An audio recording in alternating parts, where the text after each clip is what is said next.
Okay, the HP Flyer Red. Um, I can't recommend it, unfortunately. And the reasons is I'm gonna break this down into two simple things. First thing is upgrading. When you're trying to upgrade the laptop, you notice you only have one slot of memory inside the laptop. That's unacceptable. It's 2016. There's no reason why a laptop should have only one slot. And when you only have one slot, the other problem with that is you are limited on the amount on the kind of DIMMs you can put in there because you only can go up to really 8 gigs affordably when it comes to actually be able to afford it and for the performance you're going to get out of it. When you go above that to 16 gigs or whatever sizes that you have in one stick DIMMs, it becomes pretty expensive and you don't get enough of performance to pay out that kind of money. The performance doesn't really equal the cost when you go that high. So 8 gigs is as much as I can actually recommend to you. Now going past that, the hard drive.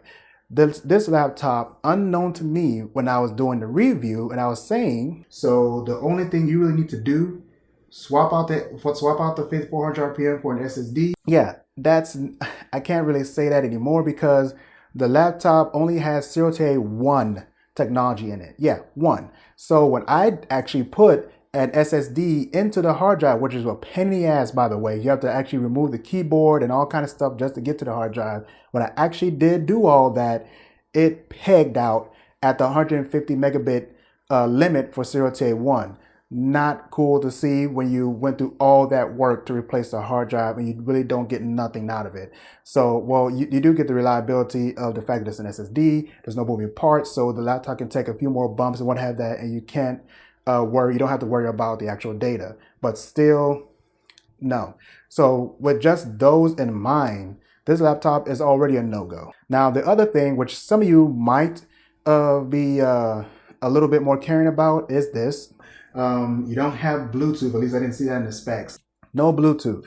There's no Bluetooth in this laptop at all. There is 0 to 8, there is Wi-Fi, but and even on the Wi-Fi, it can't do 5 gigahertz networks. It can only do 2.5 gigahertz networks. So yeah, there's a lot of drawbacks. There's a lot of cons when you come down to trying to pick up this laptop, which is only about $300 or a little less than that. And I have to say, save your money.